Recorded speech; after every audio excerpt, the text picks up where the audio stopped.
रुचि होती है उसी के अनुसार साधन की पद्धति होती है। इसी तरह से भगवान के स्वरूप का ध्यान जो है वो भी अपनी अपनी रुचि के अनुसार अलग अलग होता है। इसलिए दो तरह की बात है, एक तो सत्संग में सुनने की बात और एक अपने साधन की बात।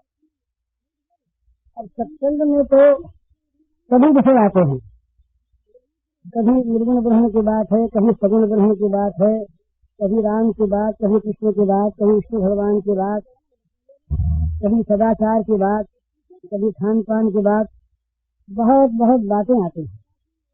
इन सब बातों में तो जितनी बातें सदाचार की है, व्यापक है, मन शरीर और वचन के संयम की है, यम नियम की है, ये तो सबके लिए एक समान है, सबको लेनी।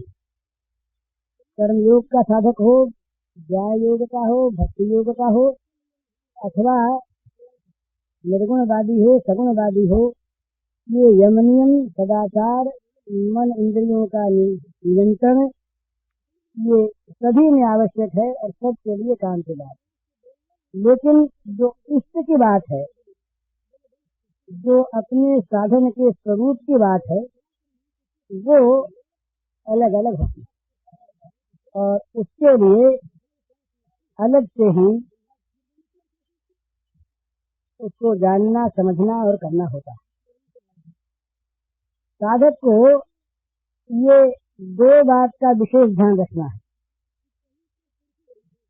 इष्ट कोई भी हो और साधन कोई सा हो, अपने इष्ट में और अपने साधन में उसको रखनी पड़ेगी सर्वोपरि बुद्धि। जैसे पतिव्रता पत्नी का अपना पति वो कैसा ही हो, जिस प्रकार उसका पति वही है और उसी की उसे सेवा करनी है, उसी प्रकार से साधन मार्ग में इष्ट और साधन ये दो वस्तुएं ऐसी हैं कि जो बार बार बदलने के नहीं है और जो दूसरे की देखा देखी दूसरी करने के नहीं है। नहीं तो क्या होता है कि पद्धति बार बार बदलने से कहीं पर भी न तो मन टिकता है और न किसी के प्रति समर्पण होता है।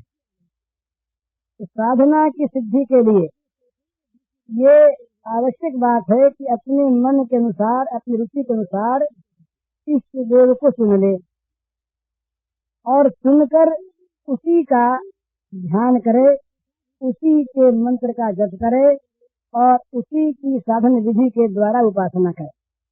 इसका ये मतलब नहीं कि दूसरे जो देवता हैं, दूसरे रूप हैं, उनसे घृणा करे, उनको छोड़ दे, उनकी उपेक्षा करे, उनका तिरस्कार करे, ये बात नहीं, बल्कि ये माने कि जितने भी भगवान के स्वरूप हैं वो सारे के सारे मेरे इष्ट देव के स्वरूप हैं।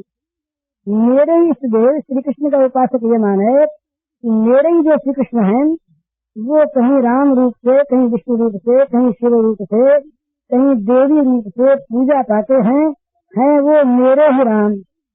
इसी प्रकार से भिन्न भिन्न स्वरूपों के जो उपासक हैं वो अपने अपने इष्ट देव को सर्वोपरि, इष्ट देव को सबका आदि और सारे दूसरे रूपों को उसी के अंतर्गत मानकर उपासना करें, लेकिन करें उसी रूप की।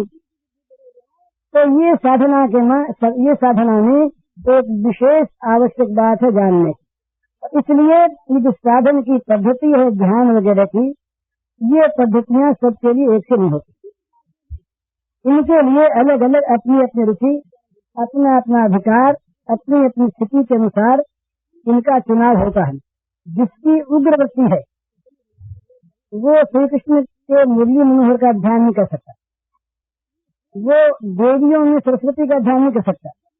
उसके लिए नृसिंह मूर्ति चाहिए, भैरव मूर्ति चाहिए, काली मूर्ति चाहिए, चंडी, छिन्नमस्ता, बगला, धूमावती, ये मूर्तियाँ चाहिए।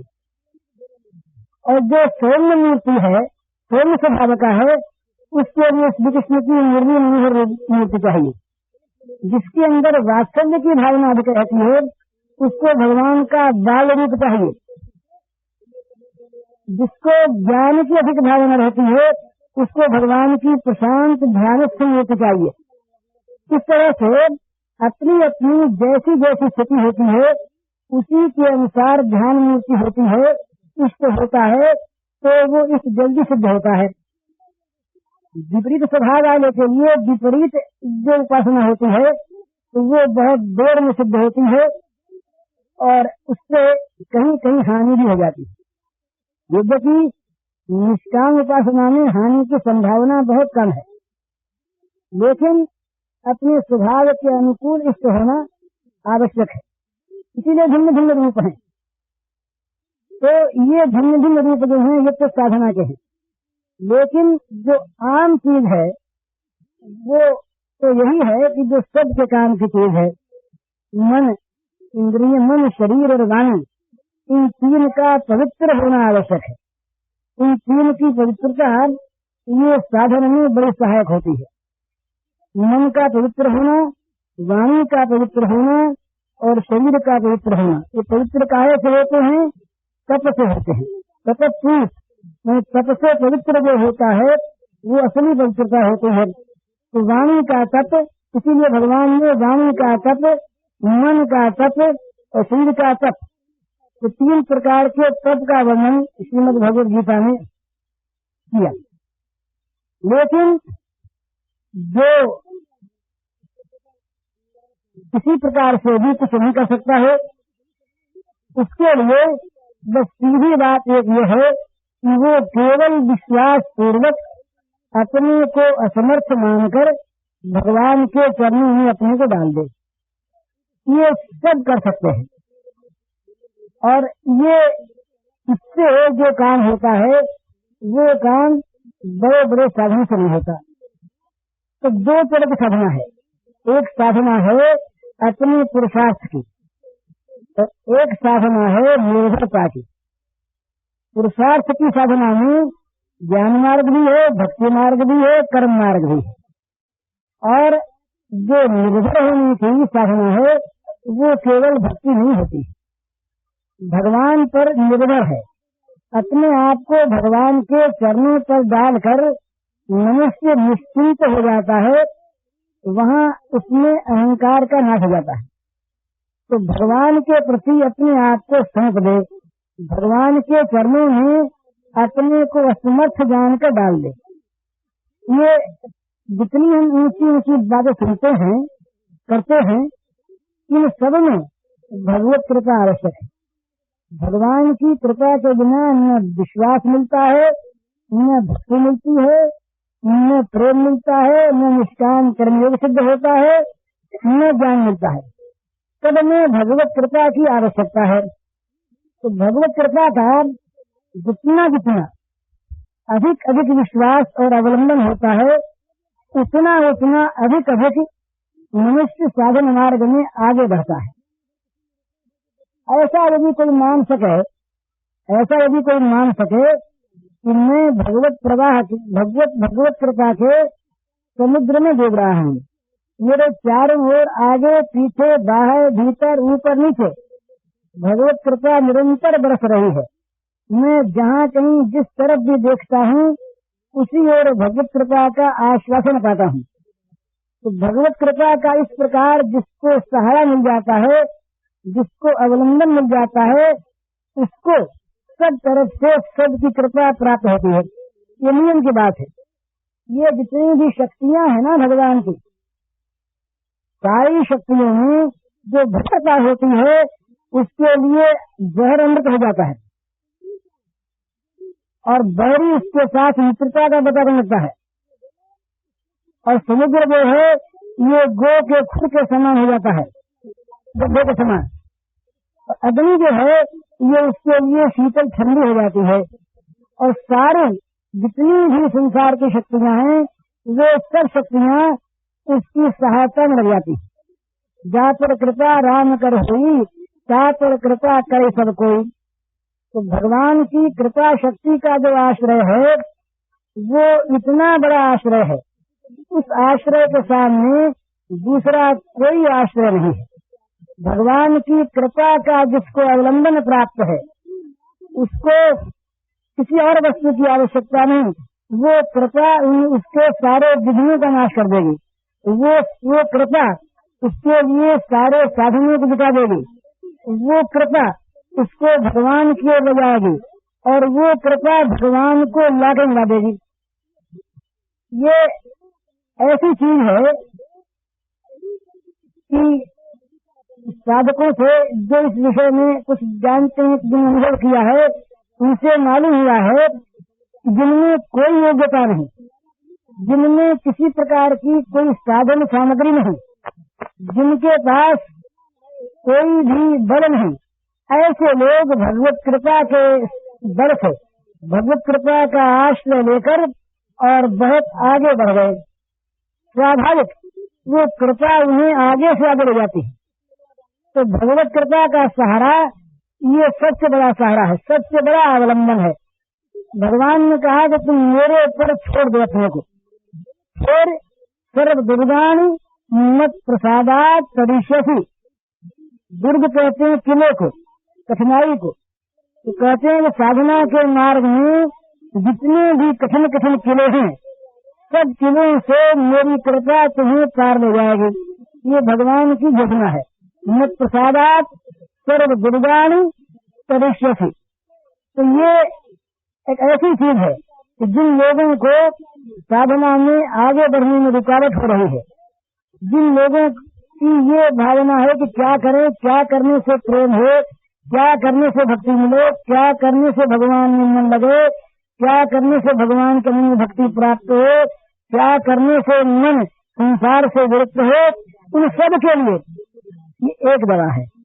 भगवत कृपा का अवलंबन ये एक दवा है और ये बहुत बड़ी अमोघ दवा है। भगवत कृपा का जिसने सहारा लिया उसके लिए असंभव संभव हो गया।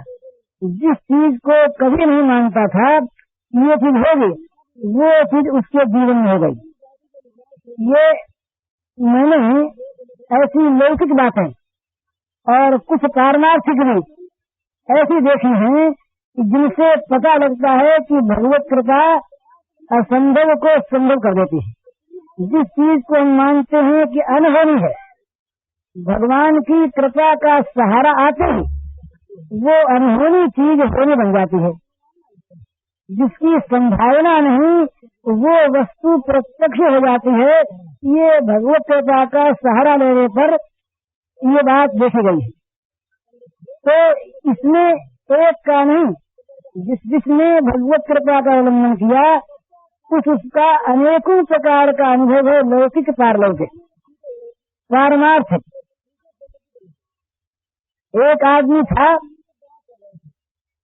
उसका भगवान में ध्यान लगता नहीं था, तो होते होते वो नास्तिक हो गया।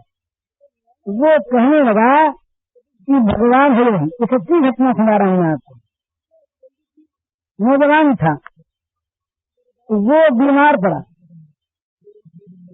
पड़ा और बहुत अधिक बीमारी जब उसको हुई तो एक दिन उससे बातचीत हुई तो उसने कहा कि अब तो मैं बिल्कुल असहाय हो गया, कोई उपाय है क्या? हम बच्चे ही थे उस समय, ये बचपन की बात है, हमारा एक मित्र था बंगाली, उसकी बात है। तो ऐसे ही स्वाभाविक ही उससे मैंने कह दिया कि भाई सहारा तो सबसे बड़ा एक ही है और वो सहारा है भगवान की कृपा का। अब वो बीमार था, उस समय उसकी तर्क शक्ति काम नहीं करती थी, बड़ा आतुर था।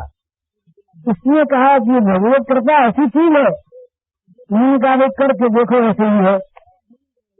तो मालूम उसके क्या वो बात लगी, बीमार था, वृत्ति उसकी एकादशी थी, दुख में। इसलिए कहा भगवत कृपा यदि है तो मुझे कल अच्छा हो जाना चाहिए। इसका मेरे को उत्तर नहीं था, वो अपने मन से कह रहा था। उसने कहा मैंने आश्रय भगवत कृपा का ले लिया, मैं कुछ बोला नहीं। अब महाराज आश्चर्य की बात है, उसके कैंसर का रोग हो गया था और डॉक्टर ने कहा था कि ये बच नहीं सकता और दूसरे दिन डॉक्टर आया, उसने कहा कि बड़ा अच्छा मालूम होता है, कल एक्सरे करेंगे। दूसरे दिन एक्सरे हुआ तो डॉक्टर ने कहा कि ये क्या जादू हो गया, इसके तो कैंसर है नहीं। ये कलकत्ते की बात है, सन 1915 की। उस समय मैं छोटा बच्चा था, बहुत बड़ा नहीं, तो कुछ संस्कार ऐसे थे। तो इस प्रकार से मुझे विश्वास नहीं लगा था कि भाई भगवत कृपा कोई चीज तो है। एक बार की बात है, ये गोवर्धन जी जानते हैं, इन्हीं के वो भाई बहन थे हरिराम। सच्ची घटना सुनाता हूँ मैं आपको, लौकिक घटना है। ये हमारे एक मित्र हैं रामकृष्ण डालमिया, उनका नाम ये नहीं लेना चाहिए था, मैं ले लिया अभी। उस समय वो बम्बई में थे और बम्बई में सप्ताह करते थे, तो उनकी हालत अच्छी नहीं थी। तो हरिराम करते थे रीत गलाली, मेरे पास रहते थे ब्राह्मण। तो मैंने हरिराम से कह रखा था कि भाई इनका काम तुम करवाना मत।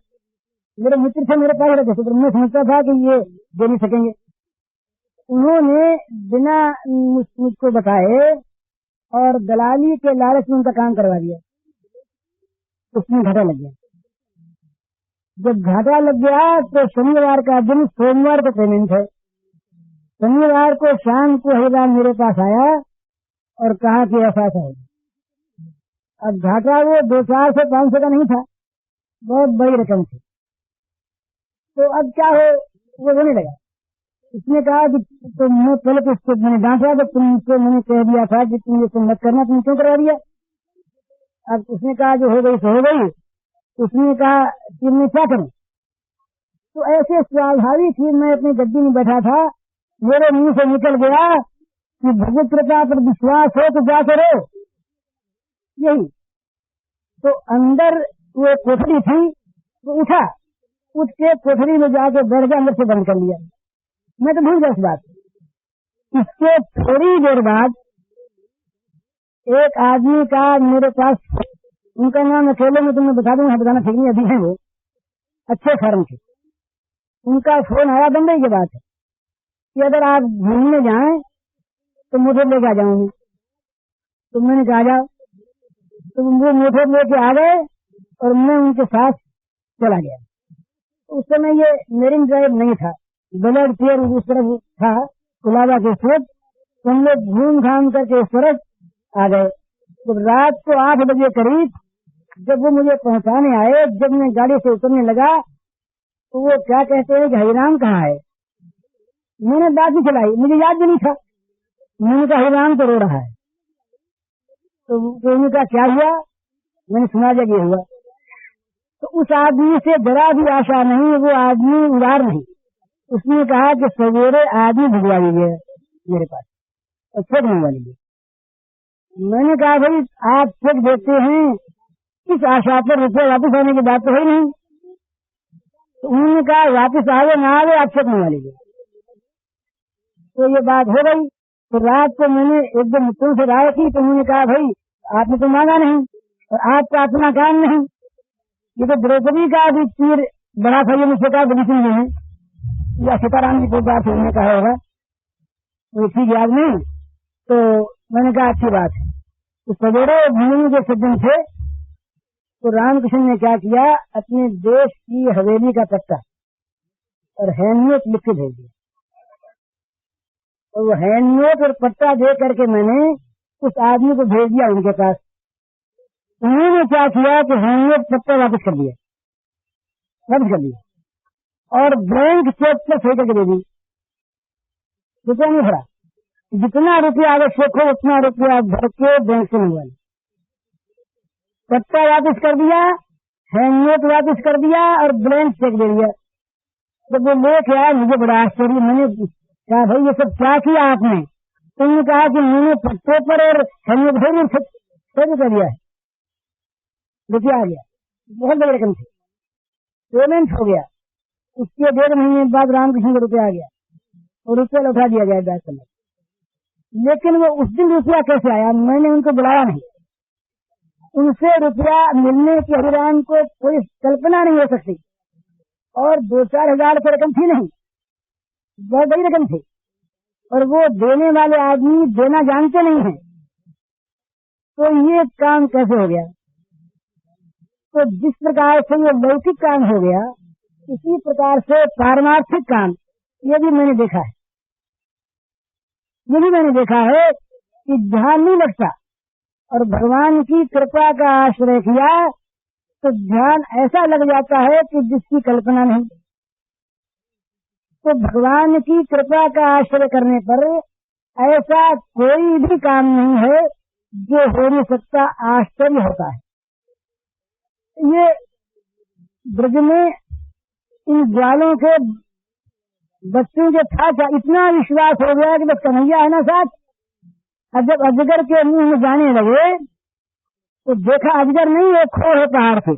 वहाँ किसी ने कहा अजगर हुआ तो दूसरे ने कहा बोले कन्हैया के पीछे है, क्या हुआ तो है?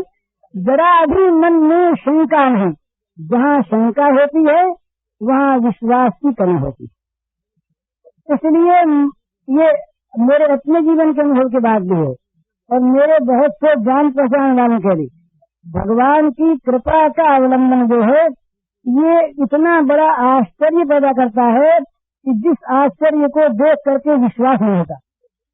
ऐसा हो जाएगा, इस प्रकार की कल्पना नहीं होती, मन में आता कि ये बन कैसे गया। एक हमारे मित्र थे, वो किसी कुसंग में पड़ गए, थे बड़े वो भगवान के अनुरागी। तो कोई ऐसी चीज हुई कि मानो आज उनका पतन होने वाला है। तो पतन का एक तरफ तो आयोजन हो रहा है और दूसरी ओर उनको भगवत कृपा की बात याद आ रही है कि भगवान बता दें। ये मनुष्य के जीवन में कभी कभी ऐसी स्थिति आती है, एक ओर तो वासना जोर देती है तो दूसरी ओर विवेक जोर देता है। विवेक कहता है काम नहीं होना चाहिए और वासना कहती है कि होना ही चाहिए।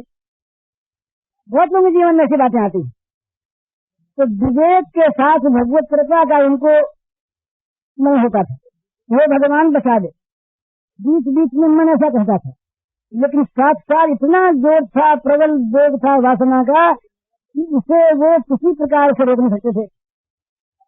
रात को कोई 3-4 बजे का वक्त है, वासना का जोर बड़ा प्रबल हुआ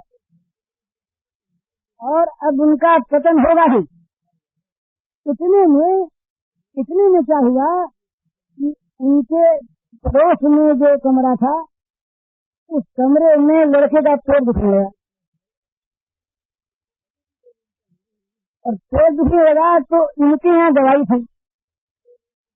तो लड़के का पिता जिस समय इनका पतन होता ही उस समय उस पिता ने आकर के इनके कुमार खोल दिए। अब इनके आते ही और इनको चेत हो गया, इनके मुंह से निकला कि भगवत कृपा आ गई। बचना चाहते थे, बच गए। अब उस समय उस लड़के का पेट में दिखता और इसका पिता दवा के लिए न आता तो न मालूम क्या हो जाता। गांधी जी ने लिखा है अपनी जीवनी में कि यदि मेरे राम नाम का आश्रय न होता तो मैं अपने जीवन को पवित्र कहने लायक नहीं रह जाता। ये विलायत की बात है, लंदन की एक होटल की बात। तो भगवान की कृपा किस समय किस प्रकार से आकर के बचाती है इसका पता नहीं, पर वो बचाती है, सहारा देती है, रक्षा करती है और साधन बना देती है। तो भगवान की कृपा का अवलंबन इतना महान अवलंबन है कि जिसका कोई ठिकाना नहीं। ये चित्त की व्याकुलता होती है, इसको भगवान की कृपा कहती है। मैं जब पहले गया अलीपुर जेल में गया तो वो छोटी सी तनहा कोठरी थी, उसमें मुझे बंद कर दिया।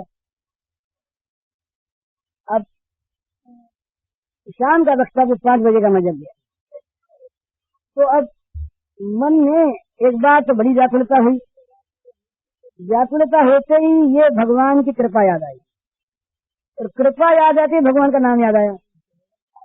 तो बुद्धि तो आई नहीं ऐसे कि नाम अंगुली से भी जाप करने, मन में आया कि माला हो तो नाम जपें। अब माला वहां कहाँ से आवे? तो जो पहले तो सिपाही था, पहरा दे रहा था, हिंदू था, उसको बुलाया मैंने कहा भाई तुम्हारे पास माला है क्या? उसने कहा क्या करोगे? मैंने कहा भगवान का नाम जप करना चाहता हूँ। उसने कहा भाई माला तो नहीं है, तो तुमको मैं रास्ता बताता हूँ। तो वो गुरु बना, उसको रास्ता बताया, उसने एक कील ला के दी, कहा कि ये कील लो और नाम जब करते करते जब 100 नाम पूरा हो जाए तो दीवार पर कील से लिख खींच दो, एक माया हो गई। मैंने रास्ता बताया, इमरती क्या थी, ये रास्ता बताया और मैं जाप करने लगा और मन में भगवान की कृपा का अवलंबन। थोड़ी देर में मेरा चित्त शांत हो गया, उसी देर में, और फिर वो शांत बना रहा। इस तरह से ये चित्त की व्याकुलता, रास्ते का न सूझना, मार्ग का भटक जाना, ऐसी बातें जीवन में बहुत मैंने देखी। और उस समय भगवान की कृपा ने ऐसा काम किया महाराज कि अब मैं आपसे क्या बताऊं। भगवान की कृपा के प्रति कृतज्ञता प्रकट करना भी कृतज्ञता है। इतनी कृपा है कि उसके प्रति कृतज्ञता क्या प्रकट की जाए, इतनी कृपा है।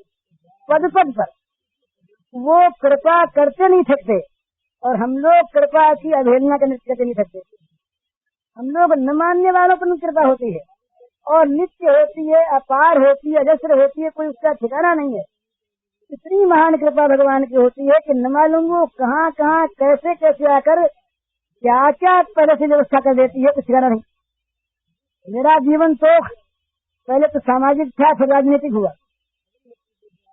अब पहले तो मुझे ये कई साधु मिले, मेरी दादी थी वो बड़ी भक्त थी, ये भारती जी मिले, फिर शेर जी मिल गए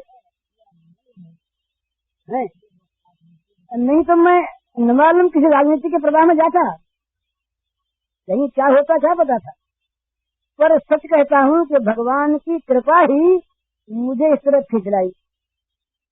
बार बार मैंने भागने का प्रयत्न किया इससे, पर जबरदस्ती मानो पकड़ के रख लिया गया कि तुम्हें रहना होगा इसमें। न मालूम कितने कितने प्रलोभन आए मेरे सामने, कम नहीं आए, करोड़ों रुपए के प्रलोभन आए और बड़े बड़े भय आए।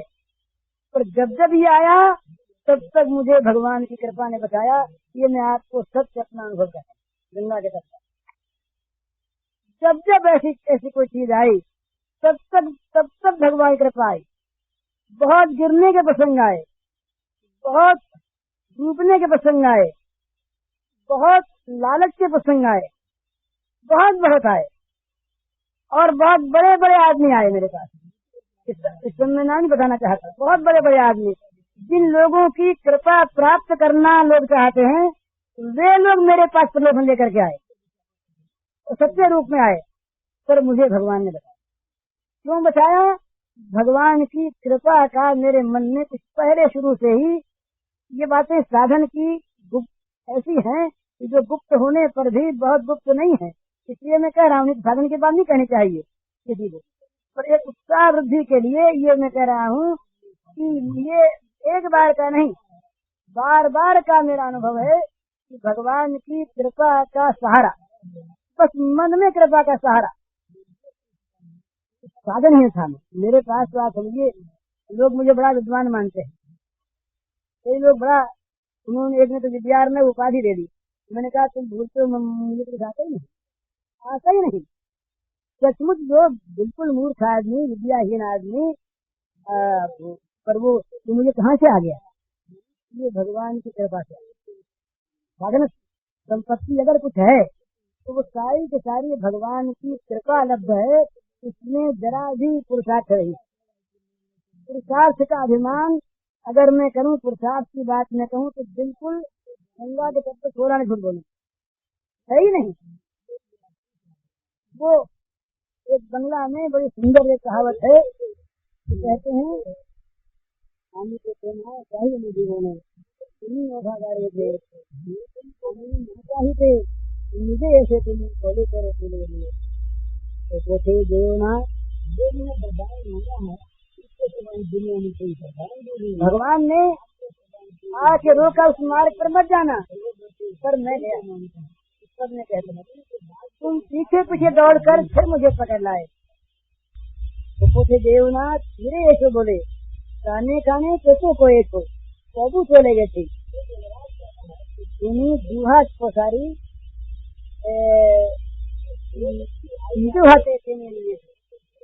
क्या है तुमने कहा कि उस मार्ग पर जाना मत, पर मैं चला गया। तो पूछे देवनाथ उस मार्ग पर जाना मत ये तुमने कान में आगे कई कई बार कहा, फिर चला गया मैं।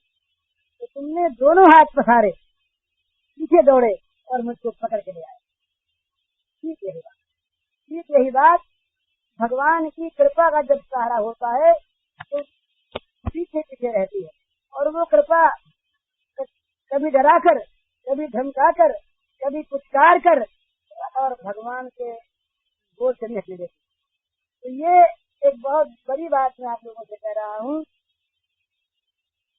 सारे साधनों का एक उत्तर है, ये नहीं बनता भगवान कृपा का सहारा, नहीं बनता कृपा का आश्रय करो, नहीं बनता कृपा के लिए प्रार्थना करो।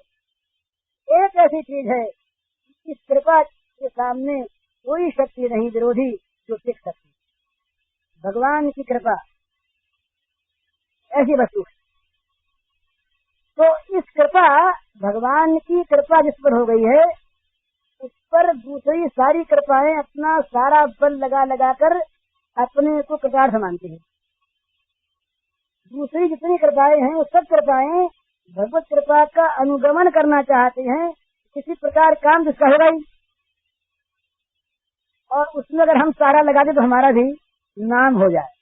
ये बात गंगा जी ने भी आशीर्वाद दिया सीता जी, बोले आज सत्य हो जाएगा, कोई बात नहीं, ये तो होना तो है ही, हमारी बात भी रह जाएगी।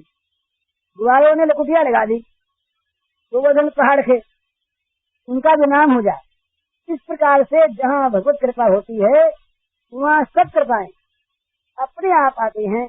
कई साधकों से मेरी बातें हुई हैं, अच्छे के साधकों से, उन लोगों ने अपने जीवन का हाल बताया है। कृपा के द्वारा उनको न मालूम क्या क्या होगा। एक तो थे सतीश चंद्र मुखर्जी, वो काशी में रहते थे, अब उनका देहांत हो गया। बहुत बड़े विद्वान, ये नेशनल कॉलेज जो कलकत्ते में था उसके प्रिंसिपल थे, बहुत बड़े विद्वान थे। तो विजय कृष्ण गोस्वामी के शिष्य, उन्होंने अपनी जीवन घटनाएं बताई। उन्होंने इतना बताया कि उनको तो जो कुछ मिला केवल कृपा से मिला। गुरु मिले कृपा से, गुरु ने मार्ग बताया कृपा से, और वो लगे कृपा से, और उनको सिद्धि मिली कृपा से। तो भगवान की कृपा ऐसी है कि उस कृपा पर कोई अवलंबन करके अपने को उस कृपा पर छोड़ दे, उस कृपा के भरोसे बिना शर्त अपने को डाल दे, तो वो कृपा, वो स्वाभाविक सहज कृपा भगवान की अपने आप, अपने विरुद्ध के लिए, अपने व्रत के लिए, अपने नाम की रक्षा के लिए, वो कृपा अपने आप इस प्रकार की स्थिति पैदा कर देगी कि जिस स्थिति में सारे काम स्वयं सिद्ध हो जाएंगे, लौकिक, पारलौकिक, पारमार्थिक, आध्यात्मिक। पर मुश्किल इतनी है कि ऐसी कृपा होते हुए भी उस कृपा पर विश्वास नहीं होता। बस यही कमी। ये मेरे पास आज और कल में कई भाई, कई माताएं ने मुझसे यही सवाल किया कि होता नहीं क्या करें, होता नहीं क्या करें। तो उसका एक ही उत्तर है, या तो भाई अपने पुरुषार्थ से साधन करो, लगाओ बल, और या अपने को असहाय और निर्बल मानकर भगवान की कृपा पर विश्वास कर लो। तुम्हारी कृपा तुम्हें रघुनंदन, जानहि भक्त भक्त उर चंदन। भगवान को जानने का उपाय क्या है? उनकी कृपा। जिन्हें वैसे ढूंढते थे लभ्य, ये श्रुति कहती है कि जिस पर वो परमात्मा कृपा करते हैं उसी को उनकी प्राप्ति होती है। भगवत प्रेम की प्राप्ति और भगवत धाम की प्राप्ति, भगवत नाम की प्राप्ति, भगवत रूप की प्राप्ति, ये सब के सब भगवत कृपा के अधीन है और सहज है। और कृपा का अवलंबन करेगा वही जो अपने को समर्थ मानता है, वही जिसमें बाबा बल है, जिसमें पौरुष है, जिसमें साधन संपत्ति का अभिमान है, वो किसी कृपा क्यों चाहेगा? कृपा तो चाहेगा निर्बल, तो क्या कहें अपनी में तो बल है नहीं, तुम कृपा करो तो काम बने। ये जो अपनी निर्बलता है, ये जो अपने अंदर से साधन के और किसी प्रकार के बल के अभिमान का जो अभाव है, यही भगवत कृपा की ओर खींचता है। तो जब तक अपने बल का अभिमान, अपनी जो निर्बलता है, ये भगवान की कृपा को बुलाती है। जब तक ये बल रहता है, कुछ भी पुरुषार्थ का बल, अपनी बुद्धि का बल, ये बुद्धि का बल बहुत चक्कर में डालता है। मैं समझदार हूँ, बस ये बात जहाँ मन में आई, बुद्धि ने कहा तू बड़ा समझदार, वहीं भगवान की कृपा हट गई। तो भगवान की कृपा के लिए तो बुद्धि का बल, शरीर का बल, मन का बल, ये सब का सब निर्बल हो जाना चाहिए। भाई कोई बल नहीं, जब लग गजबल अपनो बरसे, नेक सरो नहीं काम, और निर्बल है बलराम पुकारे, आए आधे राम। ये निर्बलता, ये बहुत बड़ा बल है। निर्बलता भगवान को लाती है। भगवान ने कहा ये जो बल का अभिमान है, ईश्वरो महम भोगी सिद्धोहम बलवान सुखी, मैं बलवान। तो भगवान कहते हैं तुम्हारा बल भैया तुम्हारे पास रहे, तुम बड़े बलवान, हमारी तुम्हें आवश्यकता नहीं। ये रामायण में बड़ा सुंदर उदाहरण आता है। जब जनक जी महाराज ने कह दिया वीर दीन मही में जानी, तो लक्ष्मण जी को बड़ा कोप हुआ। ये राघवेंद्र का अपमान है। और लक्ष्मण जी अपने बल का बखान करते हुए बहुत कुछ कह गए। देखो मेरे मूल कई बसोरी, कांचे घर जिम्मेदारों फोरी है, कंदु को ब्रह्मांड उठाऊं, प्रमाण ले भाऊं, यूं करूं वो करूं बोल सके। न तो कोई हिला, न कोई बोला, न कुछ हुआ, न कुछ बना। तो लक्ष्मण जी के मन में एक बात उठी, इसका संकेत वहां पर है। तब बोले तोड़ू छत्र का दंड जनी, सब प्रताप बलनाथ। बस अब तक बोलते गए कुछ नहीं हुआ, और जहाँ तो प्रताप बलनाथ, ये भगवान के बल का आश्रय आया और अपने बल की विस्मृति हुई। तो क्या हुआ? लखन सकोप बचन जब बोले, जगमगाने मही दिग्गज डोले। वो दिग्गज अब तक नहीं बोले थे, ये तो कई देर से बोल रहे थे। दिग्गज चुपचाप और मही नहीं डगमगाई थी। पर जहाँ इन्होंने कहा तो प्रताप बलनाथ, जहाँ भगवान के बल का आश्रय आ गया, भगवत बल सहायक हो गया, वहाँ देखा पृथ्वी ने क्या प्रलय हो जाएगी, कुछ होगा तो जगमगाने मही दिग्गज डोले। सब डर गए, सकल लोग सब भूख डेराने, ये हर्ष जनक सकुचाने, ये सारी क्रियाएं हो गई साथ ही साथ। कब हुई? भगवान के बल का आश्रय करने पर। तो भगवान की कृपा का जो बल है, यही जीव का परम बल है। अरे हम हैं क्या, हम कर क्या सकते हैं? हम तो अभिमान से कुछ कहने बोलने कुछ करने की सामर्थ्य ही नहीं है। ये तो भगवान की कृपा से होता है जो कुछ होता है। मनुष्य सफलता में अपने को हिस्सेदार बना कर देता कि ये मैंने किया, असफलता में दोष डाल देता भगवान पर कि भगवान की मर्जी ऐसी थी, क्या करें। तो असल में जो सफलता मिली है वो भगवान के बल पर। यही वो उपनिषद का यही तो उपाख्यान है। इंद्र और अग्नि और ये वायु बल का अभिमान कर रहे थे। भगवान ने ब्रह्म ने यक्ष के रूप में ये दिखा दिया कि तुम तो तिनका नहीं उड़ा सकते, तिनका नहीं उड़ा सकते, तो तुम्हारा बल क्या है? तुम्हारे बल का झूठा घमंड है कि सारा का सारा बल तो उसका है जिसके बल से कुछ हो रहा है। प्रहलाद से पूछा उसने कैसे पूछे कि तुम किसके बल से इतना नाच रहे हो? प्रहलाद ने कहा कि जिसके बल से सारा जगत नाचता है और जिसके बल से आप बलवान बने हुए, तो सारा बल तो उनकी कृपा से आता है। तो कृपा ये उपलब्धि। तो भगवान की कृपा का सहारा करो और करके देखो। ये परीक्षा करने वाले कृपा का सहारा जिसको जब ठीक हो जाएगा, आप देखिए आश्चर्य होगा। जो चीज आप नहीं समझते थे होना, तो वो चीज बन जाएगी। ये आप भले करके देख लीजिए। तो हाथ कंगन को आरसी वाली बात है। इसमें तो जैसे दो चार होते हैं, ठीक वैसे ही होता है। तो बहुत बार आजमाई हुई चीज, बहुत बार आजमाई हुई चीज है, ये तो कोई बाकी हुई चीज नहीं। इसलिए भगवान की कृपा का आश्रय कीजिए और भगवान की कृपा पर ऐसा विश्वास करिए कि उनकी कृपा से सब कुछ होता है, हो रहा है और होगा ही।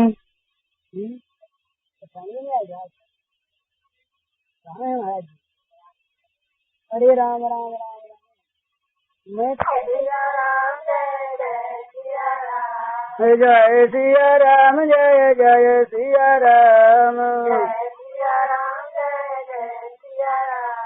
जय सिया राम, जय जय सिया राम, जय सिया राम, जय जय सिया राम, जय सिया राम, जय जय सिया राम, जय सिया राम, जय जय सिया राम, जय सिया राम, जय जय सिया राम। कोमल चित अति दीन दयाला, कारण बिन रघुनाथ कृपाला, जय सिया राम, जय जय सिया राम, जय सिया राम, जय जय सिया राम, जय सिया राम, जय जय सिया राम, जय सिया राम, जय जय सिया राम, जय सिया राम, जय जय सिया राम, जय सिया राम, जय जय सिया राम, जय सिया राम, जय जय सिया राम, जय सिया राम, जय जय सिया राम। रहतन प्रभु चित चूक किए की, करत सुरत सवार की, जय सिया राम, जय जय सिया राम, जय सिया राम, जय जय सिया राम, जय सिया राम, जय जय सिया राम, जय सिया राम,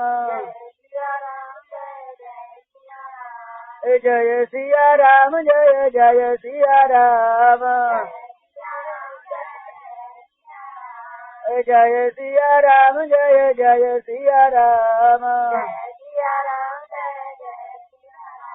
जय सिया राम, जय जय सिया राम। जन अब गुण प्रभु मानन गाऊ, दीन बंधु अति मृदुल सुभाऊ, जय सिया राम, जय जय सिया राम, जय सिया राम, जय जय सिया राम, जय सिया राम, जय जय सिया राम, जय सिया राम, जय जय सिया राम। उमा कहूँ मैं अनुभव अपना, सत हरि भजन जगत सब सपना, जय सिया राम, जय जय सिया राम, जय सिया राम, जय जय सिया राम। रामचंद्र की जय। मोर मोर ज्ञाने